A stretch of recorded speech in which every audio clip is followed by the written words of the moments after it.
الحمد لله رب العالمين نحمده ونستعينه ونؤمن به ونتوكل عليه ونعوذ بالله من شرور أنفسنا ومن سيئات أعمالنا من يهده الله فلا مضل له ومن يضلله فلن تجد له وليا مرشدا اللهم صل على محمد وعلى آل محمد كما صليت على إبراهيم وعلى آل إبراهيم اللهم بارك على محمد وعلى آل محمد كما باركت على إبراهيم وعلى آل إبراهيم في العالمين إنك حميد مجيد ألا إن خير الحديث كتاب الله وخير الهدي هدي محمد صلى الله عليه وسلم وشر الأمور محدثاتها وكل محدثة بدعة وكل بدعة ضلالة وكل ضلالة في النار رب اشرح لي صدري ويسر لي أمري واحلل عقدة من لساني يفقهوا قولي أيها الناس أوصيكم وإياي أولا بتقوى الله يا أيها الذين آمنوا اتقوا الله حق تقاته ولا تموتن إلا وأنتم مسلمون أعوذ بالله من الشيطان الرجيم بسم الله الرحمن الرحيم وأذن في الناس بالحج يأتوك رجالا وعلى كل ضامر يأتين من كل فج عميق ബഹുമാന്യരായ സത്യവിശ്വാസികളെ വിശ്വാസിനികളെ, ജീവിതത്തിലെ എല്ലാ മേഖലകളിലും അള്ളാഹുവിൻ്റെ വിധികളും വിലക്കുകളും പാലിച്ചുകൊണ്ട് അള്ളാഹുവെ സൂക്ഷിച്ചുകൊണ്ട് മുത്തഖീങ്ങളായി ജീവിക്കണമെന്ന് ആദ്യമായി എന്നോടും അനന്തരം നിങ്ങളോടും ഉപദേശിക്കുകയാണ്. എല്ലാവരോടുമായി തഖ്വ കൊണ്ട് വസിയ്യത്ത് ചെയ്യുകയാണ്. അള്ളാഹു തആല നമുക്കെല്ലാവർക്കും തഖ്വയും ഈമാനുമുള്ള ജീവിതം നൽകി അനുഗ്രഹിക്കുമാറാവട്ടെ. ബഹുമാന്യരായ സഹോദരങ്ങളെ, സഹോദരിമാരെ, നമ്മുടെ ഹാജിമാർ ഹജ്ജ് കർമ്മത്തിന് പുറപ്പെടുന്ന കാലമാണിത്, സമയമാണിത്. ഹജ്ജ് യാത്രകൾ തുടങ്ങി. ഇവിടെ നിന്ന് അങ്ങോട്ട് കൂടുതൽ പേർ ഹജ്ജിനായി പുറപ്പെടുന്ന സമയമാണ്.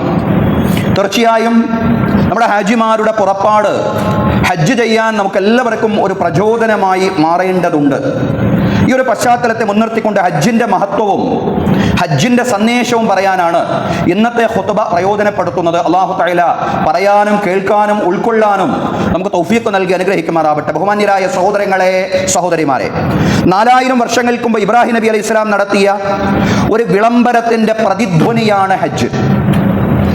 ഇത് ഖുർആൻ തന്നെ പറയുന്ന കാര്യമാണ്. ഇബ്രാഹിം നബി അലൈഹി സ്വലാം 4000 വർഷങ്ങൾക്ക് മുമ്പ് നടത്തിയ വിളംബരത്തിൻ്റെ പ്രതിധ്വനിയാണ് ഹജ്ജ്. ആ വിളംബരം അള്ളാഹുവിൻ്റെ ആഹ്വാന പ്രകാരമാണ് ഉണ്ടായത് എന്നും അള്ളാഹു തആല തന്നെ പറയുന്നു. അള്ളാഹു പറയാൻ وَأَذِّن فِي النَّاسِ بِالْحَجِّ يَأْتُوكَ رِجَالًا وَعَلَى كُلِّ ضَامِرٍ يَأْتِينَ مِنْ كُلِّ فَجٍّ عَمِيقٍ. ഓ ഇബ്രാഹിം, വഅദ്ദിൻ ഫിന്നാസി ബിൽ ഹജ്ജ്, ഹജ്ജ് കൊണ്ട് ജനങ്ങൾക്കിടയിൽ താങ്കൾ വിളംബരം ചെയ്യണം. ഹജ്ജ് ചെയ്യാൻ വരാൻ വേണ്ടി ജനങ്ങളെ നിങ്ങൾ ക്ഷണിക്കണം. യഅ്തൂക റിജാലൻ വഅലാ കുല്ലി ളാമിരി യഅ്തീന മിൻ കുല്ലി ഫജ്ജിൻ അമീഖ്. യഅ്തൂക റിജാലൻ,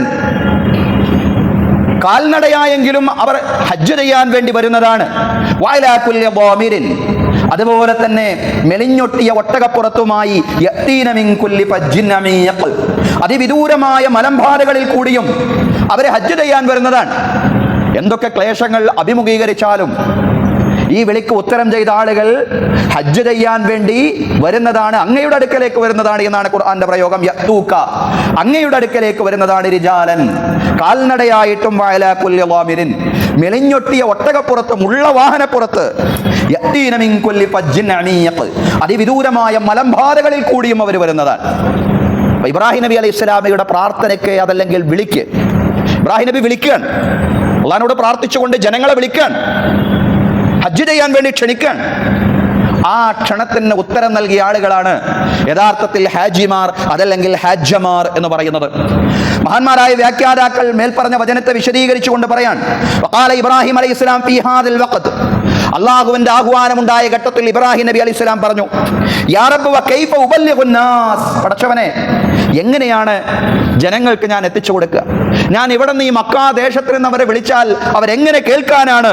വസൗത്തി ലാ യസ്ലു ഇലൈഹിം, എന്റെ ശബ്ദം അവരിലേക്ക് എത്തുകയില്ലല്ലോ പടച്ചോനെ. ഫഖീൽ നാദു അലൈനൽ ബലാഗ്, ഓ ഇബ്രാഹിം, താങ്കൾ വിളിക്കുക, എത്തിച്ചു കൊടുക്കൽ നമ്മുടെ ഉത്തരവാദിത്തമാണ്. താങ്കൾ വിളിക്കുക, എത്തിച്ചു കൊടുക്കൽ നമ്മുടെ ഉത്തരവാദിത്തമാണ്. ഫഖാമ അലാ മഖാമി, അങ്ങനെ ഇബ്രാഹിം നബി അലൈഹിസ്സലാം നിൽക്കുന്നിടത്ത് നിന്നു. അതാണ് ഇബ്രാഹിം മഖാം. ഇബ്രാഹിം മഖാമിൽ നിന്നു. എന്നിട്ട് വഖാല യാ അയ്യുഹന്നാസ്, എന്നിട്ട് വിളിക്കാണ്, മനുഷ്യരെ, ജനങ്ങളെ, ഇന്നല്ലാഹ ഖദ് അമറക്കും ബിഹജ്ജി ഹാദൽ ബൈത്ത്, നിശ്ചയം അല്ലാഹു തആല ഈ ആലയത്തെ സന്ദർശിക്കണമെന്ന്, ഹജ്ജ് ചെയ്യണമെന്ന് നിങ്ങളോട് കൽപ്പിച്ചിരിക്കുകയാണ്. ലിയുസീബക്കും ബിൽ ജന്ന വയുജീറക്കും മിൻ അദാബിന്നാർ, നിങ്ങളെ സ്വർഗ്ഗത്തിൽ പ്രവേശിപ്പിക്കാൻ വേണ്ടിയും നരകശിക്ഷയിൽ നിന്ന് നിങ്ങളെ രക്ഷപ്പെടുത്താൻ വേണ്ടിയും, സ്വർഗ്ഗമാവുന്ന പ്രതിഫലം നിങ്ങൾക്ക് സമ്മാനിക്കുന്നതിന് വേണ്ടിയും, നരകത്തിൽ നിന്ന് നിങ്ങളെ രക്ഷപ്പെടുത്തുന്നതിന് വേണ്ടിയും ഈ ആലയത്തെ സന്ദർശിക്കണമെന്ന്, ഈ കഅബാലയത്തെ സന്ദർശിക്കണമെന്ന്, ഹജ്ജ് ചെയ്യണമെന്ന് നിശ്ചയം അല്ലാഹു നിങ്ങളോട് കൽപ്പിച്ചിരിക്കുന്നു ജനങ്ങളെ എന്ന് ഇബ്രാഹിം നബി അലൈഹിസ്സലാം കഅബാലയത്തിന്റെ നിർമ്മാണം പൂർത്തീകരിച്ചതിന് ശേഷം ആഹ്വാനം ചെയ്യുകയാണ്. ഫഹജ്ജൂ, അതുകൊണ്ട് നിങ്ങൾ അലസരാവാതെ ഹജ്ജ് കർമ്മം നിർവഹിക്കുകയും. ഈ ഘട്ടത്തിൽ വ്യാഖ്യാതാക്കൾ പറയാണ്, അവരുടെ ആലങ്കാരികമായ ഭാഷയിലാണ് അവർ പറയുന്നത്, ഇന്നൽ ജിബാല തവാദഅത് ഹത്താ ബലഗ സൗത്ത്, ആ ശബ്ദം എല്ലായിടത്തേക്കും എത്തുന്നത് വരെ പർവ്വതങ്ങൾ വിനയാന്വിതരായി. എല്ലായിടങ്ങളിലേക്കും ആ ശബ്ദം എത്തുന്നത് വരെ പർവ്വതങ്ങൾ വിനയാന്വിതരായി. അതിവിദൂരമായ മക്കാദേശത്ത് നിന്നും ബക്കയിൽ നിന്നാണ് വിളിക്കുന്നതെങ്കിലും ലോകത്തെല്ലായിടത്തും കേൾക്കുന്ന രൂപത്തിൽ പർവ്വതങ്ങൾ, മലകൾ വിനയാന്വിതരായി എന്ന് പറയാണ് വ്യാഖ്യാതാക്കൾ.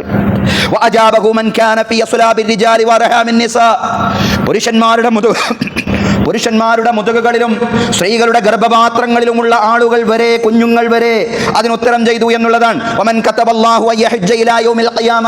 അന്ത്യദിനം വരെ അള്ളാഹു ഹജ്ജ് ചെയ്യാൻ വിരിച്ചിട്ടുള്ള മുഴുവൻ ആളുകളും ആ വിളിയാളത്തിന്, ഇബ്രാഹിം നബി അലൈഹി സ്വലാമയുടെ പ്രഖ്യാപനത്തിന്, ആഹ്വാനത്തിന് ഉത്തരം ചെയ്തു. സഹോദരങ്ങളെ, അങ്ങനെ ഉത്തരം ചെയ്തവരാണ് ഹാജിമാർ, ഹാജ്യമാർ എന്ന് പറയുന്നത്. സഹോദരങ്ങളെ, ആ ഉത്തരം ചെയ്യുന്നവരിൽ ഉൾപ്പെടാൻ നമുക്ക് സാധ്യമാവേണ്ടതുണ്ട്. ആ ഹാജ്യമാരിൽ ഏതെങ്കിലും ഒരു കാലത്ത്, ഏതെങ്കിലും ഒരു ഘട്ടത്തിൽ എങ്കിലും ജീവിതത്തിൽ ഉൾപ്പെടാൻ നമുക്ക് സാധ്യമാവേണ്ടതുണ്ട് എന്നുള്ളതാണ്. ദുൽഖഅദ മാസത്തിന്റെ ആദ്യ 10 പിന്നിട്ടുകൊണ്ടിരിക്കുന്ന സഹോദരങ്ങളെ, ആദ്യ 10 നമ്മൾ പ്രവേശിച്ചു. ഹജ്ജ് കർമ്മം നിർവഹിക്കുന്നതിന് വേണ്ടി പറഞ്ഞതുപോലെ തീർത്ഥാടകർ ലോകത്തിന്റെ മുഖമൂലകളിൽ നിന്ന് പുറപ്പാട് തുടങ്ങി എന്നുള്ളതാണ്. ഹജ്ജ് കർമ്മം എല്ലാ ഹാജിമാർക്കും ഹാജ്യമാർക്കും മഖബൂലും മബ്റൂറുമായ രീതിയിൽ നിർവഹിക്കുവാൻ അല്ലാഹു തൗഫീഖ് നൽകി അനുഗ്രഹിക്കുമാറാവട്ടെ. ബഹുമാന്യരായ സഹോദരങ്ങളെ, സഹോദരിമാരെ, നമ്മുടെ കൂട്ടത്തിൽ ഒരു തവണയെങ്കിലും എല്ലാവർക്കും ഹജ്ജ് കർമ്മം, ഉംറയും നിർവഹിക്കാൻ നാഥൻ തൗഫീഖ് നൽകി അനുഗ്രഹിക്കുമാറാവട്ടെ. സഹോദരങ്ങളെ, ഹജ്ജ് ഇസ്ലാമിന്റെ പഞ്ചസ്തംഭങ്ങളിൽ ഒന്നാണ്. സാമ്പത്തികമായി സ്വയം പര്യാപ്തതയുള്ള മുഴുവൻ ആളുകൾക്കും നിർബന്ധമായ കാര്യം അതാണ് ഹജ്ജ്. വലില്ലാഹി അലന്നാസി ഹജ്ജുൽ ബൈത്തി മൻ ഇസ്തതാഅ ഇലൈഹി സബീല വമൻ കഫറ ഫഇന്നല്ലാഹ ഗനിയ്യുൻ അനിൽ ആലമീൻ. അതാണ് ഖുർആന്റെ പ്രയോഗം. വലില്ലാഹി അലന്നാസി ഹജ്ജുൽ ബൈത്ത്, അല്ലാഹുവിന് വേണ്ടി ജനങ്ങളുടെ മേൽ നിർബന്ധ ബാധ്യതയാണ് കഅബാലയത്തെ സന്ദർശിക്കുക എന്നുള്ളത്. മൻ ഇസ്തതാഅ ഇലൈഹി സബീല, അതിന് സാധ്യമായവർക്ക് തടിയാലും മുതലാലും വഴിയാലും എന്നതാണ് പരമ്പരാഗതമായി നൽകപ്പെട്ടിട്ടുള്ള ഇസ്തിത്വാഅത്തിന്റെ വ്യാഖ്യാനം. സാധ്യമാവുക എന്ന് പറഞ്ഞാൽ ശാരീരികമായി സാധ്യമാവുക, സാമ്പത്തികമായി സാധ്യമാവുക, മാർഗതടസ്സങ്ങൾ ഇല്ലാതിരിക്കുക. ഈ 3 അർത്ഥത്തിലും പ്രാപ്തിയുള്ള എല്ലാവർക്കും ഹജ്ജ് നിർബന്ധമാണെന്ന് പറഞ്ഞതിന് ശേഷം അല്ലാഹു പറയാണ്, വമൻ കഫറ ഫഇന്നല്ലാഹ ഗനിയ്യുൻ അനിൽ ആലമീൻ. ആരെങ്കിലും നിഷേധിയായാൽ അയാൾ മനസ്സിലാക്കട്ടെ, നിശ്ചയം അല്ലാഹു ലോകരിൽ നിന്നെല്ലാം സ്വയം പര്യാപ്തനാണ്. സഹോദരങ്ങളെ, വമൻ കഫറ എന്നാണ് ഖുർആൻ പ്രയോഗിച്ചിട്ടുള്ളത്. അതുകൊണ്ട് ജാഗ്രതയോടുകൂടി നമ്മൾ സമീപിക്കണം. ഹജ്ജ് ചെയ്യാതിരിക്കുക എന്ന് പറയുന്നത് കുഫറിലേക്ക് എത്തിപ്പെടുന്ന കുറ്റമാണ് എന്ന് ഖുർആൻ വ്യാഖ്യാതാക്കൾ വിശദീകരിക്കുന്നുണ്ട്. കാരണം ആരെങ്കിലും ഹജ്ജ് ചെയ്യാതിരുന്നാൽ എന്ന് പറയുന്നതിന് ബദലായി ഖുർആൻ പ്രയോഗിച്ചത് ആരെങ്കിലും നിഷേധിയായാൽ അയാൾ മനസ്സിലാക്കട്ടെ, ഫഇന്നല്ലാഹ ഗനിയ്യുൻ അനിൽ ആലമീൻ. നിശ്ചയം അല്ലാഹു തആല ലോകരിൽ നിന്നെല്ലാം സ്വയം പര്യാപ്തനാണ്. അല്ലാഹുവിന് നമ്മുടെ ആരോഗ്യമോ നമ്മുടെ സമ്പത്തോ ഒന്നും ആവശ്യമില്ല. അത് ആവശ്യമുള്ളത് കൊണ്ടല്ല നമ്മുടെ ഹജ്ജ് ചെയ്യാൻ അല്ലാഹു പറഞ്ഞത്, മറിച്ച് അത് നമുക്ക് വേണ്ടിയാണ്. വമൻ കഫറ, ആരെങ്കിലും നിഷേധിയായാൽ, ഹജ്ജ് ചെയ്യാതെ പോയാൽ എന്നതിന് ബദലായി ഖുർആൻ പ്രയോഗിച്ചത് വമൻ കഫറ, ആരെങ്കിലും നിഷേധിയായാൽ എന്നാണ്. നിഷേധിയാവുക എന്ന് പറഞ്ഞാൽ 2 അർത്ഥമുണ്ട്. ഒന്ന്, മില്ലത്തിൽ നിന്ന് പുറത്തു പോകുന്ന കുഫ്റാൻ, സമുദായത്തിൽ നിന്ന് തന്നെ പുറത്തു പോകുന്ന കുഫർ. അതാണ് ഒന്നാമത്തെ നിഷേധം എന്ന് പറയുന്നത്. ഹജ്ജ് ചെയ്യാത്ത ആളുകൾ സൗകര്യമുണ്ടായിട്ടും പ്രാപ്തി ഉണ്ടായിട്ടും സൗകര്യങ്ങളെല്ലാം ഒത്തുവന്നിട്ടും അതിലേക്ക് ശ്രദ്ധ തിരിക്കാത്ത ആളുകൾ ആ അർത്ഥത്തിൽ മില്ലത്തിൽ നിന്ന് തന്നെ പുറത്തു പോകുന്ന നിഷേധികളാവാനിടയുണ്ട് എന്ന് ഈ ഖുർആൻ പ്രയോഗത്തിൽ നിന്ന് മാത്രമല്ല, പ്രവാചകൻ സല്ലല്ലാഹു അലൈഹി വസല്ലമയുടെ വചനങ്ങൾ, വിശദീകരണങ്ങൾ കാണുമ്പോഴും അങ്ങനെയാണ് നമുക്ക് മനസ്സിലാക്കാൻ കഴിയുന്ന. ഒരാൾക്ക് എല്ലാ സൗകര്യങ്ങളും ലഭിച്ചു, എന്നിട്ടും അയാൾ ഹജ്ജ് ചെയ്യാൻ തുനിഞ്ഞില്ല, അങ്ങോട്ടേക്ക് അയാളുടെ ശ്രദ്ധ പോകുന്നില്ല. അയാളെ സംബന്ധിച്ചാണ് അള്ളാഹുവിന്റെ പ്രവാചകൻ സല്ലല്ലാഹു അലൈഹി വസല്ലം പറഞ്ഞത്, ഫല്യമുത് യഹൂദിയൻ ഔ നസ്റാനിയ, അയാൾ ജൂതനോ ക്രിസ്ത്യാനിയോ ആയിട്ട് മരിക്കട്ടെ എന്ന് പറഞ്ഞാൽ എന്താ? അയാൾ മില്ലത്തിൽ നിന്ന് പുറത്തു പോകുന്ന കുഫറിലാണ് അകപ്പെട്ടിട്ടുള്ളത്. എന്നിട്ട് വ്യാഖ്യാതാക്കൾ പറയാണ്, വദാലിക ذلك أن الله تبارك وتعالى يقول ومن كفر فإن الله غني عن العالمين. സഹോദരങ്ങളെ, അതാണ് ഖുർആൻ വമൻ കഫറ എന്ന് പ്രയോഗിച്ചതിന്റെ അർത്ഥം. എന്ന് പറഞ്ഞാൽ മില്ലത്തിൽ നിന്ന് പുറത്തു പോകുന്ന കുഫർ തന്നെയാണ് അതുകൊണ്ട് ഉദ്ദേശിക്കപ്പെടുന്ന ഒന്നാമത്തെ വ്യാഖ്യാനം അതാണ്. എന്നാൽ ചില വ്യാഖ്യാതാക്കൾ പറഞ്ഞു അങ്ങനെ മില്ലത്തിൽ നിന്ന് പുറത്തു പോകുന്ന കുഫറൊന്നുമല്ല, മറിച്ച് അത് നന്ദികേട് കാണിക്കുക എന്നതാണ് അതുകൊണ്ട് ഉദ്ദേശിക്കുന്നത്. അതും ഒരു തരത്തിലുള്ള കുഫറാണ്. പക്ഷേ അതിനെയും നിസ്സാരമായി കാണാൻ കഴിയില്ല. ലൈൻ ശകർതും ലസീദന്നകും വലൈൻ കഫർതും മിൻ അദാബി ലശദീദ്. നിങ്ങൾ അല്ലാഹുവിനെ നന്ദി പ്രകാശിപ്പിക്കുകയാണെങ്കിൽ അല്ലാഹു അനുഗ്രഹങ്ങൾ ധാരാളമായിട്ട് ചെയ്യും. എന്നാൽ നന്ദികേട് കാണിക്കുകയാണെങ്കിലോ അറിഞ്ഞുകൊള്ളുക, നിശ്ചയം എന്റെ ശിക്ഷ കഠിനമാണ്, കഠോരമാണ്. അല്ലാഹുവിന്റെ ശിക്ഷ കഠിനമാണ്. നന്ദികേട് കാണിക്കലാണ്. സമ്പത്ത് നൽകി, സൗകര്യങ്ങൾ നൽകി, എന്നിട്ടും ഹജ്ജ് ചെയ്യാൻ മുന്നോട്ട് വരാത്ത ആളുകൾ കുഫ്റാനു നിഅമ, അനുഗ്രഹങ്ങളോടുള്ള നിഷേധമാണ്, നന്ദികേടാണ്. അതുകൊണ്ടാണ് പറഞ്ഞത് സാധ്യമാവുന്ന അളവിൽ പെട്ടെന്ന് തന്നെ അത് നിർവഹിക്കാൻ. പ്രവാചകൻ സല്ലല്ലാഹു അലൈഹി വസല്ലം പറയാണ് തഅജ്ജലു ഇലൽ ഹജ്ജ് ഫഇന്ന അഹദകും ലാ യദ്രി മാ യഹ്ദസു. നിങ്ങൾ പെട്ടെന്ന് തന്നെ ഹജ്ജ് ചെയ്യണേ. കാരണം നിങ്ങളുടെ ജീവിതത്തിൽ സംഭവിക്കാൻ പോകുന്ന കാര്യങ്ങൾ, നാളെ സംഭവിക്കാൻ പോകുന്ന കാര്യങ്ങൾ എന്താണെന്ന് നിങ്ങൾക്ക് അറിഞ്ഞുകൂടാ. റസൂലുള്ളാഹി സ്വല്ലല്ലാഹു അലൈഹി വസല്ലം പറയാണ് സുഇല റസൂലുള്ളാഹി സ്വല്ലല്ലാഹു അലൈഹി വസല്ലം അയ്യുൽ അമലി അഫ്ളൽ. പ്രവാചകൻ സല്ലല്ലാഹു അലൈഹി വസല്ലം ചോദിക്കപ്പെട്ടു, റസൂലിനോട് ചോദിച്ചു അയ്യുൽ അമലി അഫ്ളൽ, ഏത് കർമ്മമാണ് ഏറ്റവും ഉത്കൃഷ്ടമായ കർമ്മം? റസൂലുള്ളാഹി സ്വല്ലല്ലാഹു അലൈഹി വസല്ലം വിശദീകരിച്ചു ഈമാനും ബില്ലാഹി വറസൂലി. ഒന്നാമത്തെ ഉത്കൃഷ്ടമായ കർമ്മം അല്ലാഹുവിനും ദൂതനിലുമുള്ള വിശ്വാസമാണ്. അല്ലാഹുവിനും പ്രവാചകനിലും ഉള്ള വിശ്വാസമാണ്. അല്ലാഹുവിനും പ്രവാചകനിലും ഉള്ള വിശ്വാസം കഴിഞ്ഞാൽ പിന്നീടുള്ള ഉത്കൃഷ്ടമായ കർമ്മം ഏതാണ്? അൽ ജിഹാദു ഫീ സബീലില്ലാഹ്, അല്ലാഹുവിന്റെ മാർഗ്ഗത്തിലുള്ള ധർമ്മസമരമാണ്. സുമ്മമാദാ, അല്ലാഹുവിന്റെ മാർഗ്ഗത്തിലുള്ള ധർമ്മസമരം കഴിഞ്ഞാൽ പിന്നീടുള്ള ഉത്കൃഷ്ടമായ കർമ്മം ഏതാണ്? ഹജ്ജുൻ മബ്റൂർ, സ്വീകാര്യയോഗ്യമായ ഹജ്ജാണ്. സഹോദരങ്ങളെ, ചൈതന്യവത്തായ ഹജ്ജ്, അള്ളാഹുവിന്റെ മാർഗത്തിലുള്ള ധർമ്മസമരം കഴിഞ്ഞാൽ ഏറ്റവും ഉത്കൃഷ്ടമായ കർമ്മമായിട്ട് രേഖപ്പെടുത്തി വെച്ചിട്ടുള്ളത് ഹജ്ജുൻ മബ്റൂർ ആണെന്ന് നമ്മൾ മനസ്സിലാക്കേണ്ടതുണ്ട്. പ്രവാചകന്റെ ഒരു ഹദീസിൽ അങ്ങനെയാണ് നമുക്ക് കാണാൻ സാധിക്കുന്ന സഹോദരങ്ങളെ. അതുകൊണ്ട് വിശുദ്ധമായ ഹജ്ജ്, ആ ഹജ്ജ് കർമ്മത്തിന്റെ വിശുദ്ധി മറ്റാരാധനകൾക്കൊന്നും ഇല്ല എന്നുള്ളതാണ്. ആരാധനകളിൽ ഏറ്റവും ശ്രേഷ്ഠം ഏതെന്ന് ചോദിച്ചാൽ നമുക്കറിയാം, കർമാനുഷ്ഠാനങ്ങളിൽ ശ്രേഷ്ഠമായത് ഷഹാദത്ത് കലിമക്ക് ശേഷം നമസ്കാരമാണ്, പിന്നീട് നോമ്പാണ്, സക്കാത്താണ്. ചിലയിടങ്ങളിൽ സക്കാത്ത് നോമ്പ് എന്ന കർമ്മവും കാണാൻ കഴിയും. പിന്നെ ഹജ്ജ് വരുന്നുള്ളൂ. എങ്കിൽ കൂടി ഹജ്ജിന്റെ ചൈതന്യം വേറിട്ടതാണ്. കാരണം അത് എപ്പോഴും ഒരാൾക്ക് ചെയ്യാൻ കഴിയുന്ന കാര്യമല്ലല്ലോ. സമ്പന്നർക്ക് പോലും ജീവിതത്തിൽ ഒന്നിൽ കൂടുതൽ തവണ ചെയ്യാൻ കഴിയുമെങ്കിലും എല്ലാ കൊല്ലവും ചെയ്യാൻ കഴിയുന്ന കാര്യമല്ലല്ലോ സഹോദരങ്ങളെ. അതുകൊണ്ട് അതിനെ വേറിട്ട ചൈതന്യം തന്നെയാണ് അല്ലാഹു തആല, അല്ലാഹുവിന്റെ പ്രവാചകൻ നിശ്ചയിച്ചിട്ടുള്ളത്. അല്ലാഹുവിന്റെ വഹയിലൂടെ പ്രവാചകൻ സല്ലല്ലാഹു അലൈഹി വസല്ലം പറഞ്ഞ കാര്യം എന്താണ്?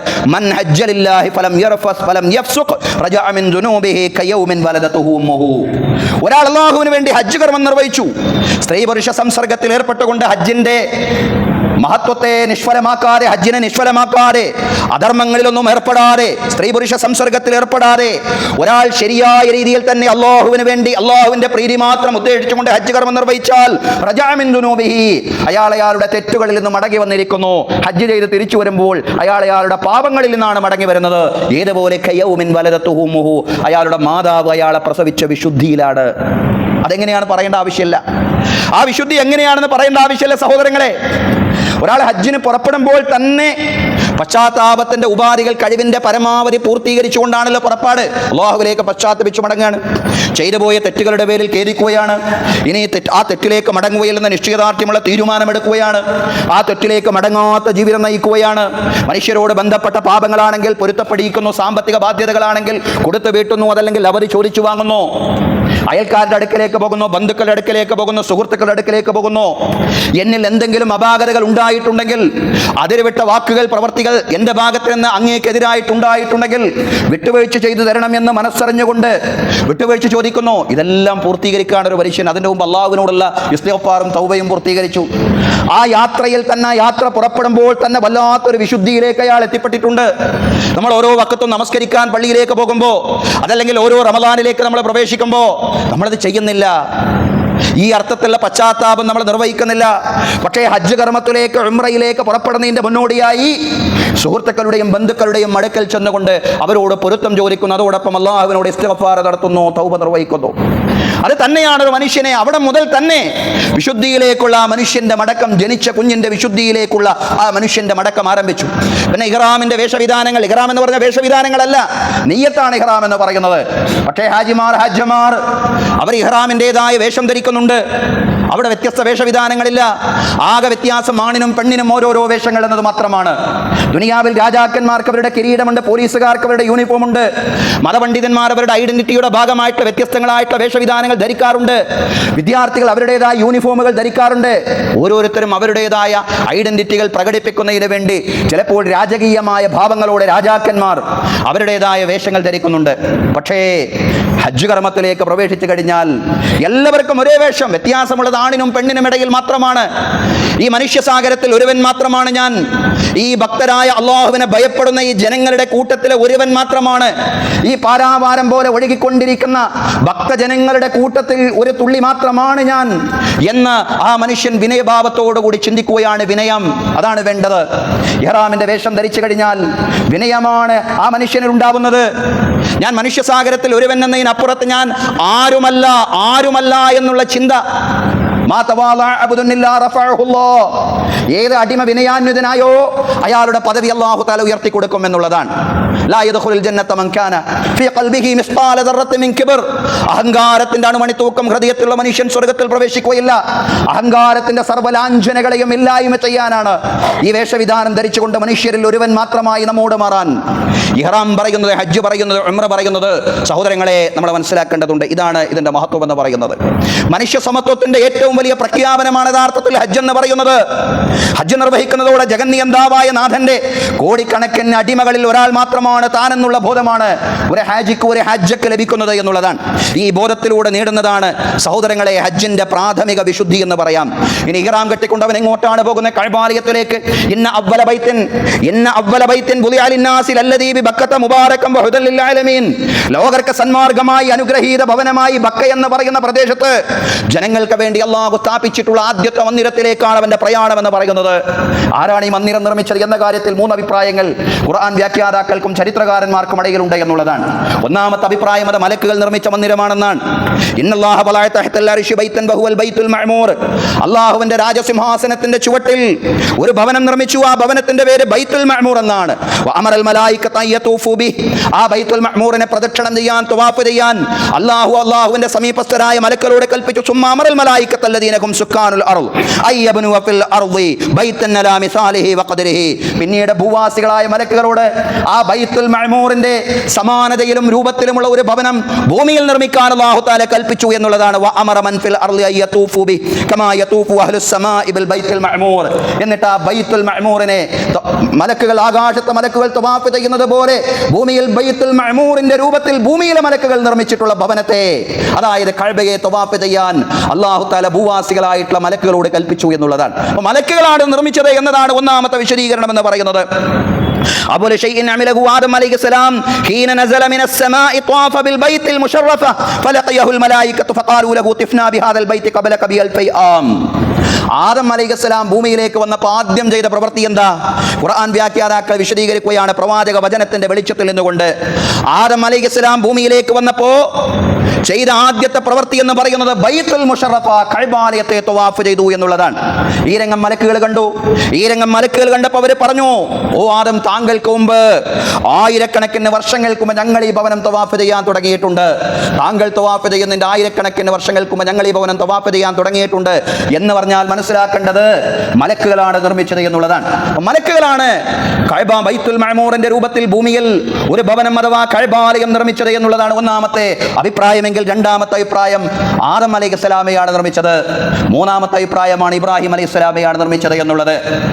രണ്ടാമത്തെ അഭിപ്രായം അനുസരിച്ച് നൂഹ് നബി അലൈഹി സ്വലാമയുടെ കാലഘട്ടത്തിലുള്ള മഹാപ്രളയത്തിൽ കഅബാലയത്തിന് കേടുപാടുകൾ സംഭവിക്കുകയും അങ്ങനെ ഇബ്രാഹിം നബി അലൈഹി സ്വലാം കഅബാലയം പുതുക്കിപ്പണിയുകയും ചെയ്തു എന്നുള്ളതാണ്. പക്ഷെ ഒരു കാര്യം വളരെ കൃത്യവും വ്യക്തവുമാണ്. ഇബ്രാഹിം നബി അലൈഹി സ്വലാം കഅബാലയവുമായി ബന്ധപ്പെട്ട വളരെ പ്രധാനപ്പെട്ട ഒരു നിർമ്മാണ പ്രവർത്തിക്ക് നേതൃത്വം കൊടുത്തിരുന്നു. അതിലൊരു സംശയവുമില്ല.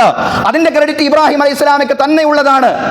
അത് നിർമ്മാണമാണെങ്കിലും പുനർനിർമ്മാണമാണെങ്കിലും ഇബ്രാഹിം നബി അലൈഹി സ്വലാം അതിന്റെ വേരുകളിൽ, പുനർനിർമ്മാണമാണെങ്കിൽ പോലും അതിന്റെ അടിത്തറകളിൽ മാത്രം ബാക്കിയായ ഒരു ഭവനത്തെ ആയിരുന്നു ഇബ്രാഹിം നബി അലൈഹി സ്വലാം നിർമ്മിച്ചത്. നോഹ പ്രവാചകന്റെ നൂഹ് നബി അലൈഹി സ്വലാമയുടെ കാലഘട്ടത്തിലെ മഹാപ്രളയത്തിൽ കഅബാലയം തകർന്നു പോവുകയും അതിന്റെ അടിത്തറകൾ മാത്രം ബാക്കിയാവുകയും ചെയ്ത ഒരു സന്ദർഭത്തിലാണ് ഇബ്രാഹിം നബി അലൈഹി സ്വലാം അതിന്റെ അടിത്തറയിൽ നിന്ന് കഅബാലയത്തെ പടുത്തുയർത്തിയത്. ഇബ്രാഹിമുൽ ഖവായിദ മിനൽ ബൈത്തി വ ഇസ്മാഈൽ എന്നുള്ള ഖുർആന്റെ പ്രയോഗമെല്ലാം തന്നെ അതാണ് സൂചിപ്പിക്കുന്ന സഹോദരങ്ങളെ. ഇബ്രാഹിം നബി അലൈഹി സ്വലാമയാണ് കഅബാലയവുമായി ബന്ധപ്പെട്ട നിർമ്മാണത്തിന്റെ വളരെ പ്രധാനപ്പെട്ട നേതൃത്വം നിർവഹിച്ചത് എന്ന കാര്യത്തിൽ ഒരു സംശയവുമില്ല. ഭൂമിയിൽ ആദ്യമായി സ്ഥാപിക്കപ്പെട്ട മന്ദിരം കഅബയാണെന്ന കാര്യത്തിലും ഒരു സംശയവുമില്ല. റസൂലുള്ളാഹി സ്വല്ലല്ലാഹു അലൈഹി വസല്ലമയോട് ചോദിക്കപ്പെട്ടു, ഭൂമിയിൽ ആദ്യമായി നിർമ്മിക്കപ്പെട്ട മന്ദിരം ഏതാണ്? റസൂലുള്ളാഹി സ്വല്ലല്ലാഹു അലൈഹി വസല്ലം പറഞ്ഞു, അൽ മസ്ജിദുൽ ഹറാം. മസ്ജിദുൽ ഹറാമാണ്, കഅബയാണ്. പിന്നീട് ഏതാണ്? റസൂലുള്ളാഹി സ്വല്ലല്ലാഹു അലൈഹി വസല്ലമയോട് ചോദിക്കപ്പെട്ടു. റസൂലുള്ളാഹി സ്വല്ലല്ലാഹു അലൈഹി വസല്ലം പറഞ്ഞു, അൽ മസ്ജിദുൽ അഖ്സ, ബൈത്തുൽ മഖ്ദിസ് ആണ്. കം കാന ബൈനഹുമാ, കഅബാലയം നിർമ്മിക്കപ്പെട്ടതിനു ശേഷം എത്ര കാലം കഴിഞ്ഞാണ് ബൈത്തുൽ മഖ്ദിസ് നിർമ്മിക്കപ്പെട്ടത്? 40 സന, 40 കൊല്ലം കഴിഞ്ഞാണ് ബൈത്തുൽ മഖ്ദിസ് നിർമ്മിക്കപ്പെട്ടത് എന്നെല്ലാം തന്നെ നമുക്ക് വ്യത്യസ്തങ്ങളായിട്ടുള്ള പ്രവാചക വചനങ്ങളിൽ കാണാൻ സാധിക്കുന്നതാണ്. കഅബയുടെ മഹത്വം അതാണ്. ലോകത്ത് ആദ്യമായിട്ട് അള്ളാഹുവിന് മാത്രം ഇബാദത്ത് ചെയ്യാൻ തൗഹീദിന് വേണ്ടി സ്ഥാപിക്കപ്പെട്ട ആദ്യത്തെ മന്ദിരം എന്നുള്ളതാണ് കഅബാലയത്തിന്റെ പ്രത്യേകത എന്ന് പറയുന്നത്. അതുകൊണ്ടാണ് കഅബയിൽ മസ്ജിദുൽ ഹറാമിൽ നമസ്കരിക്കുന്ന ഏറ്റവും ഉത്കൃഷ്ടമായ നമസ്കാരമായി മാറുന്നത്, ഏറ്റവും അധികം പുണ്യമുള്ള നമസ്കാരമായി മാറുന്നത്. വസ്സലാത്തുൻ ഫിൽ മസ്ജിദിൽ ഹറാമി അഫ്ളലു മിൻ 100,000 സ്വലാത്തിൻ ഫീമാ സിവാഹു. മറ്റുള്ള പള്ളികളിൽ 1,00,000 നിസ്കാരം നിർവഹിക്കണം. നമ്മൾ ഇവിടെ ഈ പള്ളിയിൽ നിർവഹിക്കുന്ന നമസ്കാരത്തിന്റെ 1,00,000 മടങ്ങ് പ്രതിഫലമാണ്. 1,00,000 ഇൻറ്റു 1,00,000 ആണ്. 1,00,000 ഇരട്ടി പ്രതിഫലമാണ് സഹോദരങ്ങളെ കഅബാലയത്തിലുള്ള നമസ്കാരത്തിനുള്ളത് എന്ന് നമ്മൾ മനസ്സിലാക്കേണ്ടതുണ്ട്. മസ്ജിദുൽ ഹറാമിലെ നമസ്കാരത്തിനുള്ളത് എന്ന് നമ്മൾ തിരിച്ചറിയേണ്ടതുണ്ട് സഹോദരങ്ങളെ, സഹോദരിമാരെ. ഹജ്ജിന്റെയും ഉംറയുടെയും സുപ്രധാനമായ മറ്റൊരു വശമാണ്, ഘടകമാണ് തവാഫ് എന്ന് പറയുന്ന സഹോദരങ്ങളെ. കഅബാലയത്തെ പ്രദക്ഷിണം ചെയ്യുക, തവാഫ് ചെയ്യുക. മഹത്തായ കഅബാലയത്തെ തവാഫ് ചെയ്തുകൊണ്ട് ഒരു വിശ്വാസി പറയുന്നത് എന്താണ്? പടച്ചതമ്പുരാനെ, നിന്റെ ഈ മഹത്തായ മന്ദിരത്തെ ഞാൻ തവാഫ് ചെയ്യുന്നത് പോലെ, പ്രദക്ഷിണം ചെയ്യുന്നത് പോലെ അല്ലാഹുവേ, നിന്റെ നിയമനിർദ്ദേശങ്ങൾക്ക് ചുറ്റുമായിരിക്കും, നിന്റെ ദീനിനും നിന്റെ ശരീഅത്തിനും ചുറ്റുമായിരിക്കും എൻ്റെ ജീവിതം. തവാഫ് എന്ന് പറഞ്ഞാൽ കേവലം ഒരു കർമ്മമല്ല, അതൊരു പ്രഖ്യാപനം. നാഥ, നിന്റെ ഈ ഭവനത്തിന് ചുറ്റും ഞാൻ എൻ്റെ ശരീരത്തെ കറക്കുന്നത് പോലെ എൻ്റെ ജീവിതത്തെ നിന്റെ നിയമനിർദ്ദേശങ്ങൾക്ക് ചുറ്റും ഞാൻ പരിമിതപ്പെടുത്തുമെന്നുള്ള, നിന്റെ നിയന്ത്രണങ്ങൾക്ക് വിധേയമായി ഞാൻ ജീവിക്കുമെന്നുള്ള വലിയ പ്രഖ്യാപനമാണ് യഥാർത്ഥത്തിൽ തവാഫ് നിർവഹിച്ചുകൊണ്ട് ഹാജി പടച്ചതമ്പുരാനോട് നിർവഹിച്ചുകൊണ്ടിരിക്കുന്ന സഹോദരങ്ങളെ, സഹോദരിമാരെ. ഒരുപാട് കൊല്ലം ഹജ്ജ് ഉംറയൊക്കെ നിർവഹിക്കുന്ന ചില ആളുകളുണ്ട്. സാധ്യമാകുമ്പോൾ ചെയ്യുന്ന പുണ്യമുള്ള കാര്യമാണ് സഹോദരങ്ങളെ, അതിന് നമ്മൾ നിസ്സാരമായി കാണുന്നില്ല. പക്ഷെ അങ്ങനെയാകുമ്പോഴും ജീവിതത്തിൽ വിശുദ്ധി കൈവരിക്കുക എന്നുള്ളത് വളരെ പ്രധാനപ്പെട്ട സംഗതിയാണ്. ജീവിതത്തിൽ വിശുദ്ധി കൈവരിക്കുക, ആത്മീയ ജീവിതത്തിൽ വിശുദ്ധി, സാമ്പത്തിക ജീവിതത്തിൽ വിശുദ്ധി, പൊതുജീവിതത്തിൽ വിശുദ്ധി. ആ വിശുദ്ധിയില്ലാത്ത ജീവിതം, സാമ്പത്തികമായ കൃത്രിമത്വങ്ങൾ ഹജ്ജും ഉംറയും ഒക്കെ നിർവഹിച്ചതിന് ശേഷവും തുടരുന്നുവെങ്കിൽ ജനിച്ച കുഞ്ഞിന്റെ വിശുദ്ധി കിട്ടുമെന്ന് പറയുക സാധ്യമല്ല സഹോദരങ്ങളെ. നവജാത ശിശുവിന്റെ വിശുദ്ധി നേടിയെടുക്കാൻ സാധ്യമാവണമെങ്കിൽ ഹജ്ജ് ഉംറ കർമ്മങ്ങളൊക്കെ നിർവഹിച്ചതിന് ശേഷം തീർച്ചയായിട്ടും അല്ലാഹുവിന്റെ നിയമനിർദ്ദേശങ്ങൾക്ക് ചുറ്റുമായി നമ്മുടെ ജീവിതത്തെ പരിമിതപ്പെടുത്തുവാൻ, നമ്മുടെ ജീവിതത്തെ അല്ലാഹുവിന്റെ നിയന്ത്രണങ്ങൾക്ക് വിധേയമാക്കുവാനുള്ള തീരുമാനം മാത്രം പോരാ, ആ ഒരു നിലപാട് നമ്മുടെ ജീവിതം അങ്ങനെയായി മാറുമ്പോഴാണ് തീർച്ചയായിട്ടും ജനിച്ച കുഞ്ഞിന്റെ വിശുദ്ധിയിലേക്ക് ഹാജിയും ഹജ്ജയും മടങ്ങുന്നത് എന്ന് നമ്മൾ മനസ്സിലാക്കേണ്ടതുണ്ട് സഹോദരങ്ങളെ. തന്റെ പൊന്നോമന പുത്രൻ ഇസ്മായിൽ അലൈഹി സ്വലാമിയും ഭാര്യ ഹാജറ ബീവിയെയും മക്കയിൽ കൊണ്ടുപോയി ആക്കിയതിനു ശേഷം ഇബ്രാഹിം അലൈഹി സ്വലാം പ്രാർത്ഥിക്കുന്ന കാര്യം എന്താണ്? ആ മക്കാ നാടിന്റെ സുഭിക്ഷതയ്ക്ക് വേണ്ടിയാണ് പ്രാർത്ഥിക്കുന്നത്. ആ മക്കാ നാടിന്റെ നിർഭയത്വത്തിന് വേണ്ടിയാണ് പ്രാർത്ഥിക്കുന്നത്. ലോകത്തുടനീളം അതുണ്ടാവണം. എവിടെ നിന്നാണോ ഹാജിമാർ വരുന്നത്, എങ്ങോട്ടാണോ ഹാജിമാർ തിരിച്ചു പോകുന്നത്, ആ പ്രദേശങ്ങളിൽ നിർഭയത്വം ഉണ്ടാവാൻ, സമാധാനം ഉണ്ടാവാൻ, സുഭിക്ഷതയുണ്ടാവാൻ പണിയെടുക്കുന്നവരായി ഹാജിമാരെ മാറണം. ഇതാണ് ഹജ്ജിന്റെ സന്ദേശങ്ങളിൽ സുപ്രധാനമായ മറ്റൊരു കാര്യം എന്ന് പറയുന്നത്.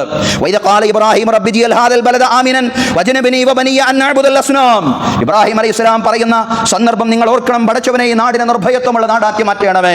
അല്ലാഹുവേ, എന്നെയും എൻ്റെ മക്കളെയും വിഗ്രഹാരാധനയിൽ നിന്ന് രക്ഷപ്പെടുത്തണമേ. റബ്ബി ഇന്നഹുന്ന അളുലന കസീറൻ മിനന്നാസ്. പടച്ചവനെ, ഈ വിഗ്രഹങ്ങൾ ഒരുപാട് ആളുകളെ പിഴപ്പിച്ചിട്ടുണ്ട്. ഈ ദൈവേതര ശക്തികൾ ഒരുപാട് ആളുകളെ പിഴപ്പിച്ചിട്ടുണ്ട്. ഫമൻ തബിയനി ഫഇന്നഹു മിന്നി വമൻ അസാനി ഫഇന്നക ഗഫൂറുർ റഹീം. ഇബ്രാഹിം അലൈഹിസ്സലാം മക്കാ ദേശത്ത് നിന്നുകൊണ്ട് നടത്തുന്ന പ്രാർത്ഥനയാണ്. പടച്ചതമ്പുരാനെ, ആരെങ്കിലും എന്നെ പിൻപറ്റിയാൽ നിശ്ചയം അയാൾ എന്നിൽപ്പെട്ടവനാണ്. ആരെങ്കിലും എന്നോട് ധിക്കാരം കാണിച്ചാൽ, ആരെങ്കിലും എൻ്റെ നിർദ്ദേശങ്ങൾക്കെതിരായി, എനിക്ക് ലഭിച്ച അരുളപ്പാടുകൾക്കും ദിവ്യബോധനങ്ങൾക്കും എതിരായിട്ട് ആരെങ്കിലും പ്രവർത്തിച്ചാൽ, പടച്ചവനെ, നിശ്ചയം നീ പുറത്തു കൊടുക്കുന്നവനാണ്, കരുണാവാരിധിയാണ്. അല്ലാഹുവേ, അവരുടെ പാപങ്ങൾ നീ പുറത്തു കൊടുക്കണേ എന്ന് പ്രാർത്ഥിക്കുകയാണ് ഇബ്രാഹിം നബി അലൈഹിസ്സലാം. മക്കാ ദേശത്ത് നിന്നുകൊണ്ട്, ആ മണലാരുണ്യത്തിൽ നിന്നുകൊണ്ട് ഇബ്രാഹിം നബി അലൈഹിസ്സലാം നടത്തുന്ന മറ്റൊരു പ്രാർത്ഥന ഇതാണ്. റബ്ബനാ ഇന്നി അസ്കൻതു മിൻ ദുർരിയ്യതി ബിവാദിൻ ഗൈരി ദീ സറഇൻ ഇൻദ ബൈതിക്കൽ മുഹറം. പടച്ചതമ്പുരാനെ, ഞാൻ എൻ്റെ സന്താനങ്ങൾ ഒരു പ്രദേശത്തിതാ ബാക്കിയാക്കിയിട്ട് പോന്നിരിക്കുന്നു, ഒറ്റക്കാക്കിയിട്ട് ഞാൻ പോന്നിരിക്കുകയാണ്. ഞാൻ അവരെ താമസിപ്പിച്ചിരിക്കുന്നു ബിവാദിൻ ഗൈരി ദീ സറഇൻ, കൃഷിയില്ലാത്ത കാർഷിക വൃത്തിയില്ലാത്തൊരു നാട്ടിലാണ്. ഇൻദ ബൈതിക്കൽ മുഹറം, പക്ഷേ നിന്റെ പവിത്രമായ ആലയത്തിന്റെ അടുക്കലാണ് പടച്ചവനെ ഞാൻ അവരെ താമസിപ്പിച്ചിട്ടുള്ളത്. റബ്ബനാ ലിയുഖീമുസ്സലാ, നാദാ, അവർ നമസ്കാരം നിർവഹിക്കുന്നതിന് വേണ്ടിയാണ് എൻ്റെ ആലയത്തിന്റെ അടുക്കൽ ഞാൻ എൻ്റെ പ്രിയതമയെയും അതുപോലെ എൻ്റെ അരുമസന്താനത്തെയും ഉപേക്ഷിച്ചു പോന്നിട്ടുള്ളത്. അവിടെ നിന്ന് അങ്ങോട്ട് പ്രാർത്ഥിക്കുകയാണ്, ഫജഅൽ അഫ്ഇദത മിനന്നാസി തഹ്വീ ഇലൈഹിം. പടച്ചവനെ, ഫജഅൽ അഫ്ഇദത മിനന്നാസി തഹ്വീ ഇലൈഹിം, ജനഹൃദയങ്ങൾ അങ്ങോട്ട് ആഗ്രഹിക്കുന്ന ഒരു അവസ്ഥ ഉണ്ടാക്കണമേ. ജനാഭിലാഷങ്ങൾ അങ്ങോട്ട് തിരിയുന്ന, അങ്ങോട്ട് പോകാൻ ജനങ്ങളെല്ലാവരും ആഗ്രഹിക്കുന്ന ഒരു അവസ്ഥ ഉണ്ടാക്കണമേ എന്ന് പ്രാർത്ഥിക്കുകയാണ് പടച്ചവനോട്. വർസുഖ്ഹും മിനസ് സമറാത്തി ലഅല്ലഹും യഷ്കുറൂൻ. അല്ലാഹുവേ, വ്യത്യസ്തങ്ങളായ കായ്ക്കനികൾ അവർക്ക് നൽകണവരും നന്ദി പ്രകാശിപ്പിക്കുന്നവരായേക്കും. ഇബ്രാഹിം നബി അലൈഹി ഇസ്ലാമിയുടെ ഈ പ്രാർത്ഥനയിൽ രണ്ട് കാര്യങ്ങളുണ്ട്. റബ്ബി ജിഅൽ ഹാദൽ ബലദ ആമിന, പടച്ചവനെ ഈ നാടിനെ നിർഭയത്വമുള്ള നാടാക്കി മാറ്റണമേ. അതുപോലെ ഇബ്രാഹിം നബി അലൈഹി ഇസ്ലാം പറയുന്നുണ്ട്, വർസുഖ്ഹും മിനസ് സമറാത്തി ലഅല്ലഹും യഷ്കുറൂൻ. അല്ലാഹുവേ, വ്യത്യസ്തങ്ങളായ കായ്ക്കനികൾ ഈ നാട്ടുകാർക്ക് നീ നൽകണമേ. സുഭിക്ഷതയും നിർഭയത്വവും പ്രധാനമാണ്. ലോകത്തുടനീളം അതുണ്ടാവണം. ഹാജിമാർ ഏതൊക്കെ ദിക്കുകളിൽ നിന്നാണോ വന്നിട്ടുള്ളത് അവിടങ്ങളിലെല്ലാം നിർഭയത്വമുള്ള, അവിടങ്ങളെയെല്ലാം സുഭിക്ഷതയുള്ള ക്ഷേമരാജ്യങ്ങളായിട്ട് സമാധാനം വിളയാടുന്ന രാജ്യങ്ങളാക്കി മാറ്റാനുള്ള പ്രവർത്തനങ്ങൾ ഹാജിമാരുടെ ഭാഗത്ത് നിന്നുണ്ടാവണം എന്ന വലിയൊരു സന്ദേശം കൂടി ഹജ്ജ് നൽകുന്നു എന്നുള്ളതാണ് സഹോദരങ്ങളെ, സഹോദരിമാരെ. ഫാസിസം, സാമ്രാജ്യത്വം, സൈനിസം തുടങ്ങിയ ദുശക്തികൾ ലോകത്ത് നിർഭയത്വത്തിലും സുഭിക്ഷതയിലും അധിഷ്ഠിതമായ ജീവിതങ്ങളാണ് ഇല്ലാതാക്കിക്കൊണ്ടിരിക്കുന്നത് എന്ന് നമുക്കറിയാം. മനുഷ്യത്വ വിരുദ്ധമായ ഇത്തരം ദർശനങ്ങളുടെ തകർച്ചയ്ക്ക് വേണ്ടി അഹോരാത്രം പണിയെടുക്കുക എന്നുള്ളതും ഹാജിമാരുടെയും ഉത്തരവാദിത്തമാണ്, ധർമ്മമാണ്. സഹോദരങ്ങളെ, അള്ളാഹുവിന്റെ കൽപ്പനകൾ മുറുകെ പിടിച്ച് ജീവിക്കുന്ന ഒരു ജനതയും പടച്ചതമ്പുരാൻ കൈവടിയുന്ന പ്രശ്നമില്ല. അതാണ് ഹജ്ജ് നമ്മോട് പറയുന്ന വലിയൊരു സന്ദേശം.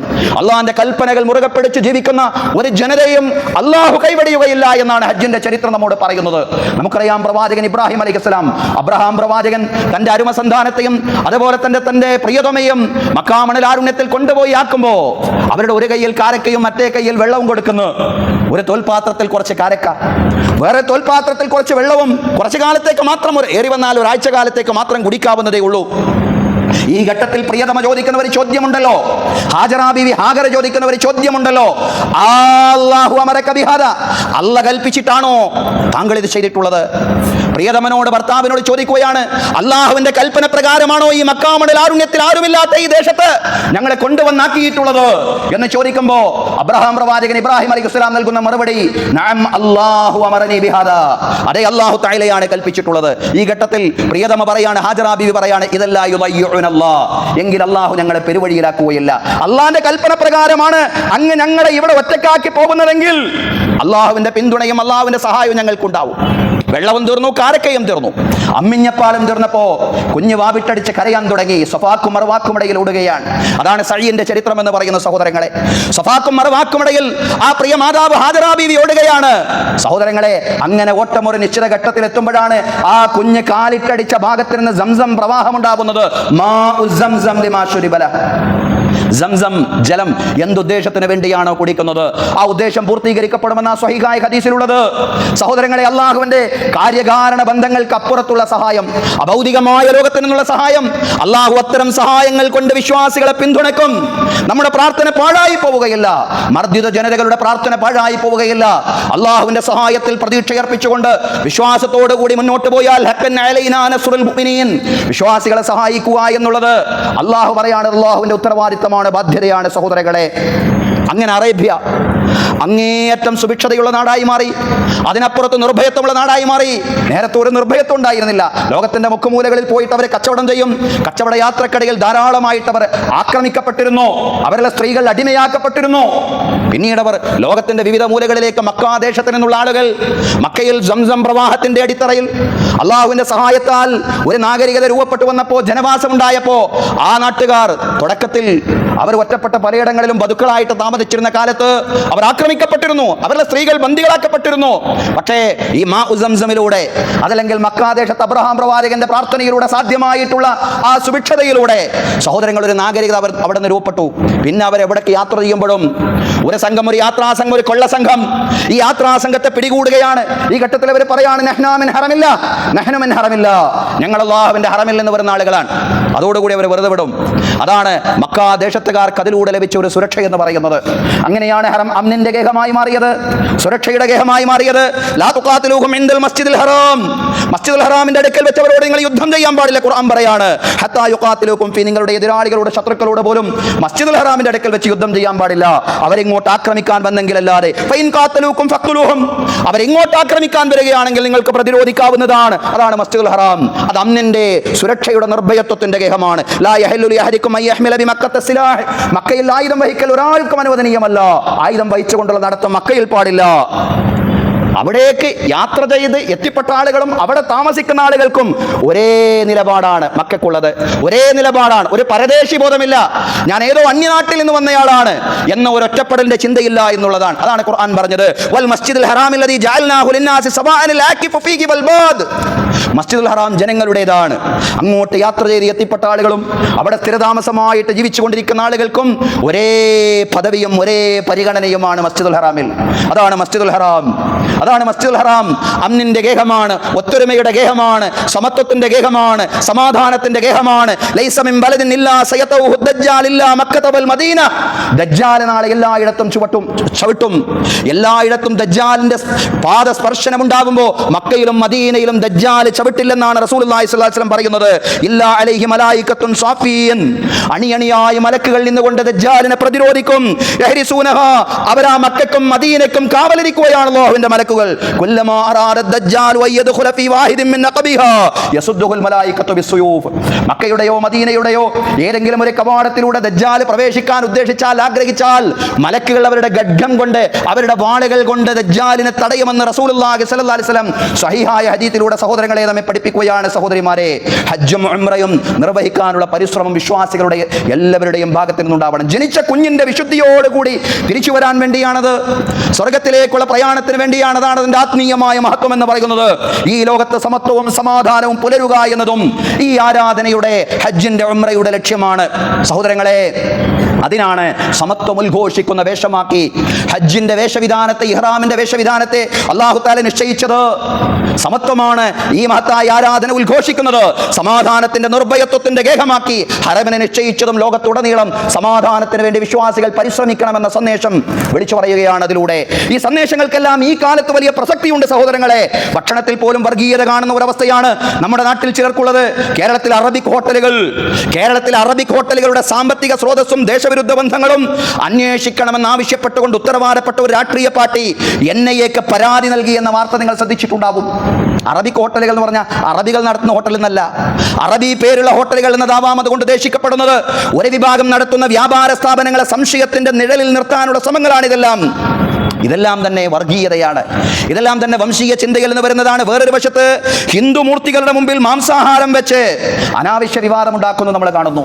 ഒരു വശത്ത് ഹിന്ദു മൂർത്തികളുടെ മുമ്പിൽ മാംസാഹാരം വെച്ച് അനാവശ്യ വിവാദങ്ങൾ ഉണ്ടാക്കുന്നു. വേറൊരു വശത്ത് അറബി പേരുള്ള ഹോട്ടലുകൾ അവരുടെ സാമ്പത്തിക സ്രോതസ് അന്വേഷിക്കണം എന്ന രീതിയിലുള്ള പരാതികൾ ഉത്തരവാദപ്പെട്ട ഏജൻസികൾക്ക്, ഉത്തരവാദപ്പെട്ട രാഷ്ട്രീയ പാർട്ടികൾ നൽകുന്നു. സഹോദരങ്ങളെ, ഇതല്ല വേണ്ടത്, ഇത്തരം നിലപാടുകളല്ല വേണ്ടത്. ഇതൊന്നും ശരിയായ നടപടിയല്ല. എല്ലാ വിഭാഗങ്ങളും പരസ്പരം ഒരു നിരക്കുമുള്ള വർഗീയതയും വിദ്വേഷവും ഇല്ലാതെ മുന്നോട്ട് പോകണം. ഖുർആന്റെ ആഹ്വാനം എന്താ? വലാ തസുബ്ബുല്ലദീന യദ്ഊന മിൻ ദൂനില്ലാഹി ഫയസുബ്ബുല്ലാഹ അദുവൻ ബിഗൈരി ഇൽം. ഓ പ്രവാചകരെ, നിങ്ങൾ അവരോട് പറഞ്ഞു കൊടുക്കണം. എന്താണ് അല്ലാഹു പറയുന്നത്? വലാ തസുബ്ബുല്ലദീന യദ്ഊന മിൻ ദൂനില്ലാഹ്. അല്ലാഹുവിനെ പുറമെ അവർ വിളിച്ചു പ്രാർത്ഥിക്കുന്ന മൂർത്തികളെ നിങ്ങൾ ചീത്ത വിളിക്കാൻ പാടില്ല. അല്ലാഹുവിനെ പുറമെ അവരെ വിളിച്ചു പ്രാർത്ഥിക്കപ്പെടുന്ന മൂർത്തികളുണ്ടല്ലോ, ആരോടാണോ അവരെ പ്രാർത്ഥിക്കുന്നത് ആ പ്രാർത്ഥിക്കപ്പെടുന്ന മൂർത്തികളെ നിങ്ങൾ ചീത്ത വിളിക്കാൻ പാടില്ല. അങ്ങനെ നിങ്ങൾ ചീത്ത വിളിച്ചാൽ ഫയസുബ്ബുല്ലാഹ അദുവൻ ബിഗൈരി ഇൽം, അറിവില്ലാതെ അല്ലാഹുവിനെ അവർ അതിര് വിട്ട് ചീത്ത വിളിക്കുന്ന അവസ്ഥയുണ്ടാവും. അങ്ങനെ അങ്ങോട്ടും ഇങ്ങോട്ടും മോശമാക്കി ചിത്രീകരിച്ചുകൊണ്ട് പരസ്പര ആദരവുകൾ ഇല്ലാതെ സമൂഹങ്ങൾ, മതവിഭാഗങ്ങൾ മുന്നോട്ട് പോകുന്ന അവസ്ഥ ഉണ്ടാവാൻ പാടില്ല എന്നാണ് ഖുർആൻ പറയുന്നത്.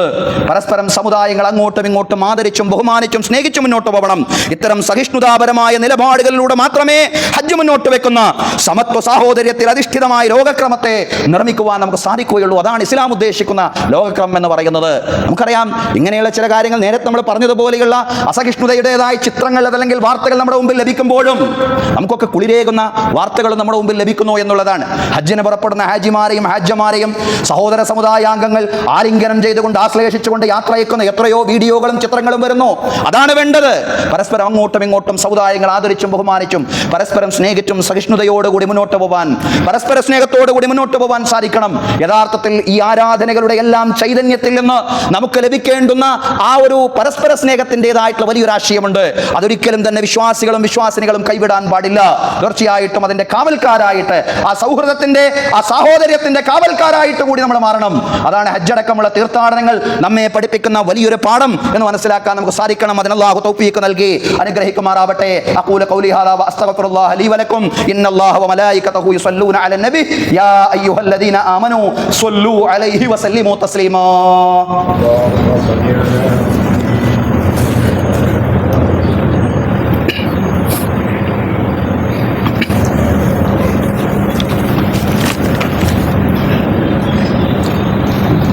الحمد لله رب العالمين والصلاة والسلام على الرسول الأمين محمد وعلى آله وصحبه أجمعين. أيها الناس أوصيكم وإياي ثانيا بتقوى الله. أعوذ بالله من الشيطان الرجيم. بسم الله الرحمن الرحيم. يا أيها الذين آمنوا اتقوا الله حق تقاته ولا تموتن إلا وأنتم مسلمون. ബഹുമാന്യരായ സത്യവിശ്വാസികളെ വിശ്വാസിനികളെ, അള്ളാഹുവിന്റെ നിയമനിർദ്ദേശങ്ങൾ പാലിച്ചുകൊണ്ട്, അള്ളാഹുവിന്റെ കൽപ്പനകൾ പാലിച്ചുകൊണ്ട് ജീവിതത്തിലുടനീളം മുന്നോട്ട് പോകണമെന്ന് എല്ലാവരോടും ഉപദേശിക്കുകയാണ്. രണ്ടാമതായും എല്ലാവരോടും തഖ്വ കൊണ്ട് വസിയ്യത്ത് ചെയ്യുകയാണ്. അല്ലാഹു തആല നമുക്ക് എല്ലാവർക്കും തഖ്വയും ഈമാനുമുള്ള ജീവിതം നൽകി അനുഗ്രഹിക്കുമാറാവട്ടെ. ബഹുമാന്യരായ സഹോദരങ്ങളെ, സഹോദരിമാരെ, ഈ അടുത്ത കാലത്ത് അതല്ലെങ്കിൽ ഈ കഴിഞ്ഞ ദിവസങ്ങളിലായി നമ്മുടെ സംസ്ഥാനത്തിന്റെ വിവിധ പ്രദേശങ്ങളിൽ, അതുപോലെ നമ്മുടെ സംസ്ഥാനത്തിന് പുറത്തേക്ക് യാത്ര ചെയ്ത നമ്മുടെ സംസ്ഥാനത്തുള്ള ചില സഹോദരങ്ങൾ അകപ്പെട്ടിട്ടുള്ള ദുരന്തങ്ങളെല്ലാം തന്നെ നമ്മൾ കേട്ടിട്ടുണ്ടാവും. അക്കൂട്ടർക്ക് വേണ്ടിയെല്ലാം പ്രാർത്ഥിക്കുവാൻ ഈ സന്ദർഭം നമ്മൾ വിനിയോഗിക്കുകയാണ്. സഹോദരങ്ങളെ, വിനോദയാത്രക്കിടെ ആകസ്മികമായി ദാരുണമായി മരണപ്പെട്ട നമ്മുടെ അധ്യാപിക സഹോദര സഹോദരിമാർ, അല്ലാഹു തആല അവർക്ക് മഗ്ഫിറത്തും റഹ്മത്തും നൽകി അനുഗ്രഹിക്കുമാറാവട്ടെ. ചെറുതും വലുതുമായ അവരുടെ എല്ലാ തെറ്റുകുറ്റങ്ങളും അല്ലാഹു തആല പുറത്ത് മാപ്പാക്കി കൊടുക്കുമാറാവട്ടെ.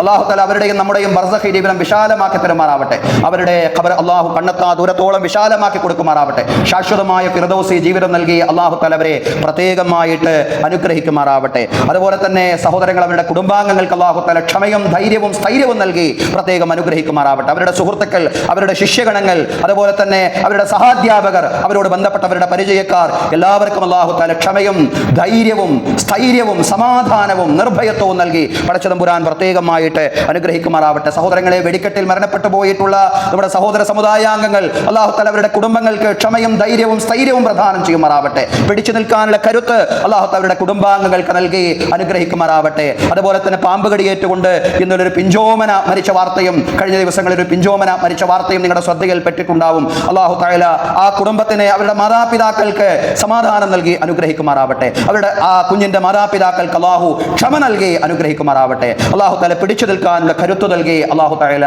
പ്രത്യേകം അനുഗ്രഹിക്കുമാറാവട്ടെ. അല്ലാഹു നമ്മെ ഇവിടെ ഒരുമിച്ച് കൂട്ടിയതുപോലെ നാളെ അവന്റെ നിരവധി അനുഗ്രഹങ്ങൾ നിറഞ്ഞ ജന്നാത്തുൽ ഫിർദൗസിലും ഒരുമിച്ച് കൂട്ടുമാറാവട്ടെ. അല്ലാഹു തആല നമ്മുടെ എല്ലാ പ്രവർത്തനങ്ങളും അവന്റെ പ്രീതിയിലും അവന്റെ പൊരുത്തത്തിലുമാക്കി തീർക്കുമാറാവട്ടെ. നമ്മിൽ നിന്ന് മരണപ്പെട്ടു പോയ നമ്മുടെ മാതാപിതാക്കൾ, ബന്ധുമിത്രാദികൾ, അയൽവാസികൾ എല്ലാവർക്കും അല്ലാഹു മഗ്ഫിറത്തും റഹ്മത്തും പ്രദാനം ചെയ്യുമാറാവട്ടെ. അവരുടെയും നമ്മുടെയും ബർസഖി ജീവിതം അല്ലാഹു വിശാലമാക്കി തരുമാറാവട്ടെ. ഖബർ കണ്ണെത്താ ദൂരത്തോളം വിശാലമാക്കി തരുമാറാവട്ടെ, വിശാലമാക്കി കൊടുക്കുമാറാവട്ടെ. അല്ലാഹുവിന്റെ അർശിന്റെ രാജസിംഹാസനത്തിന്റെ നിഴൽ നേടിയെടുക്കുന്നവരിലും റസൂലുള്ളാഹി സ്വല്ലല്ലാഹു അലൈഹി വസല്ലമയുടെ ശഫാഅത്തുൽ ഉലമായുടെ ഭാഗമാവുന്നവരിലും റസൂലുള്ളാഹി സ്വല്ലല്ലാഹു അലൈഹി വസല്ലമയുടെ കരങ്ങളിൽ ഹൗലുൽ കൗസറിന്റെ മഹത്തായ പാനീയം വാങ്ങിച്ചു കുടിക്കുന്നവരിലും സിറാത്തിലൂടെ മിന്നൽ വേഗത്തിൽ പ്രയാണം ചെയ്യുന്നവരിലും ഫിർദൗസിൽ പ്രവാചകന്മാരോടൊപ്പം സുദ്ദീഖുകളോടൊപ്പം ശുഹദാക്കളോടൊപ്പം സാലിഹീങ്ങളോടൊപ്പം മാതാപിതാക്കളോടൊപ്പം മക്കളോടൊപ്പം ശാശ്വതമായി സംഗമിക്കുന്നവരിലും അല്ലാഹു തആല നമ്മെ എല്ലാവരെയും, നമ്മുടെ ബന്ധുക്കളെയും അയൽക്കാരെയും നമ്മുടെ ബന്ധപ്പെട്ട മുഴുവൻ ആളുകളെയും അല്ലാഹു ഉൾപ്പെടുത്തി അനുഗ്രഹിക്കുമാറാവട്ടെ. അല്ലാഹു നമ്മുടെ ഭാര്യ സന്താനങ്ങളിൽ കൺകുളിർമ പ്രദാനം ചെയ്യുമാറാവട്ടെ. അല്ലാഹു നമ്മുടെ മക്കളെ സ്വാലിഹീങ്ങളും മുത്തഖീങ്ങളും ആക്കി മാറ്റുമാറാവട്ടെ. നമ്മുടെ മക്കൾ എഴുതുന്ന എല്ലാ പരീക്ഷകളിലും ഉന്നത വിജയം നൽകി അവരെ അനുഗ്രഹിക്കുമാറാവട്ടെ. അല്ലാഹു തആല